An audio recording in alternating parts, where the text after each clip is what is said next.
بسم اللہ الرحمن الرحیم۔ سامعین اکرام، آپ سن رہے ہیں عمران سیریز کا ناول ڈیشنگ 3، جس کے مصنف ہیں مظہر کلیم ایم اے، اور یہ اس سلسلے کی قسط نمبر 4 ہے۔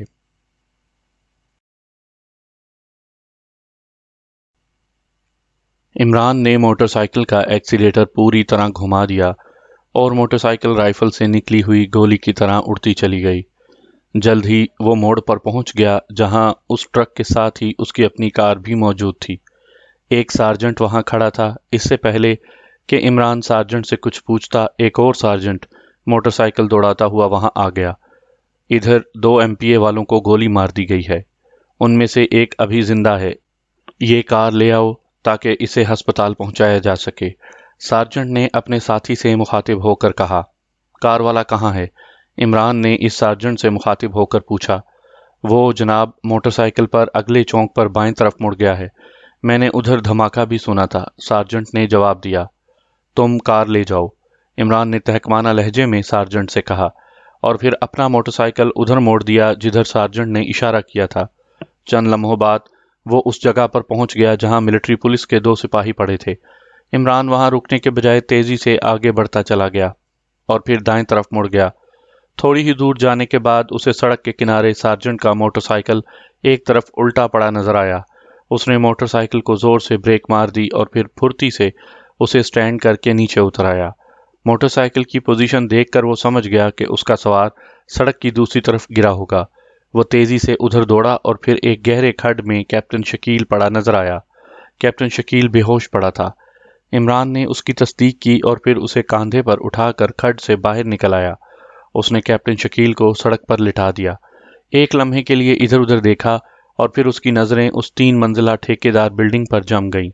کیپٹن شکیل کے موٹر سائیکل کو ایک نظر دیکھ کر ہی وہ سمجھ گیا تھا کہ رائفل کی گولی سے ٹائر پھاڑ دیا گیا ہے، اور ٹائر میں موجود گولی کے سوراخ کا زاویہ صاف بتلا رہا تھا اوپر بلندی سے چلائی گئی ہے، اس لیے وہ ٹھیکیدار بلڈنگ کی طرف دیکھ رہا تھا۔ اس کے اندازے کے مطابق گولی یہیں سے ماری گئی ہوگی۔ مگر اب مسئلہ کیپٹن شکیل کا تھا۔ کیپٹن شکیل کو اس طرح بے ہوشی کے عالم میں چھوڑ کر نہیں جانا چاہتا تھا۔ چنانچہ اس نے پہلے کیپٹن شکیل کو ہوش میں لے آنے کا فیصلہ کر لیا۔ اس نے کیپٹن شکیل کی ناک پکڑ کر ایک زوردار تھپڑ اس کے گال پر رسید کیا۔ اس کے پہلے ہی تھپڑ نے کیپٹن شکیل کا دماغ جھنجھنا کر رکھ دیا۔ چنانچہ اس نے فوراً آنکھیں کھول دیں۔ شکیل، ہوش میں آؤ، مجھے بتاؤ کہ مجرم کہاں ہیں؟ عمران نے اسے جھنجھوڑتے ہوئے کہا، اور کیپٹن شکیل کا شعور جاگ گیا۔ وہ فوراً اٹھ کر بیٹھا اور پھر عمران کو سامنے دیکھ کر اس کی آنکھوں میں چمک ابھر آئی۔ گولی کہاں سے چلائی گئی تھی؟ عمران نے اس سے پوچھا۔ سامنے ٹھیکیدار بلڈنگ کی دوسری منزل سے۔ مجرم 2 ہیں، ایک سول لباس میں اور دوسرا فوجی لباس میں، کیپٹن شکیل نے بتلایا۔ آؤ میرے ساتھ، شاید مجرم ابھی تک وہیں موجود ہوں، عمران نے کہا، اور پھر وہ کیپٹن شکیل کو لیے تیزی سے ٹھیکیدار بلڈنگ کی طرف بڑھتا چلا گیا۔ جب دونوں ٹھیکیدار بلڈنگ میں پہنچے تو انہوں نے کافی لوگ اکٹھے دیکھے۔ ان میں سے زیادہ اکثریت چوکیدار اور چپڑاسی ٹائپ لوگوں کی تھی۔ وہ ایک شرابی کو گھیرے کھڑے تھے۔ اس شرابی نے بڑے اچھے کپڑے پہنے ہوئے تھے، مگر اس وقت اس کے کپڑے مسلے ہوئے تھے۔ وہ شرابی ان کے درمیان کھڑا چیخ رہا تھا۔ کیا بات ہے؟ عمران نے ایک آدمی سے پوچھا۔ جناب، یہ ٹھیکیدار ہیں، ان کا دفتر اوپر کی منزل میں ہے۔ آج اتوار ہے، یہ شراب میں دھت ہو کر یہاں آئے اور اپنے دفتر کے بجائے ساتھ والے کمرے کے دروازے کو کھٹکھٹانا شروع کر دیا، اور جب دروازہ نہ کھلا تو انہوں نے دروازہ توڑ دیا۔ ایک آدمی نے عمران کو بتلایا۔ یہاں کوئی فوجی تو نہیں آیا؟ عمران نے پوچھا۔ نہیں جناب، ہم نے تو نہیں دیکھا، اس آدمی نے جواب دیا۔ دروازہ کس کا توڑا گیا ہے؟ کیپٹن شکیل نے پوچھا۔ وہ یہ 2 آدمی ہیں، اس آدمی نے کہا، اور پھر اس نے ادھر ادھر انہیں تلاش کرنا شروع کر دیا۔ ارے وہ آدمی کہاں گئے؟ ابھی تو یہیں تھے، اس نے حیرت بھرے لہجے میں کہا، اور پھر سب نے ادھر ادھر دیکھنا شروع کر دیا۔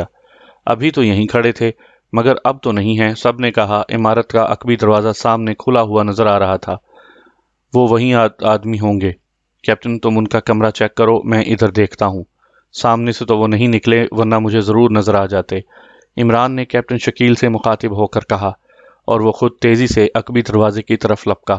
عقبی دروازے سے نکل کر اس نے ادھر ادھر دیکھا، مگر دور دور تک سڑک خالی تھی۔ سامنے ایک عمارت زیر تعمیر تھی، ظاہر ہے کوئی بھی شخص اس کی آڑ لے کر کہیں سے کہیں نکل سکتا تھا، اور نہ جانے انہیں عمارت سے نکلے کتنی دیر ہو چکی ہوگی۔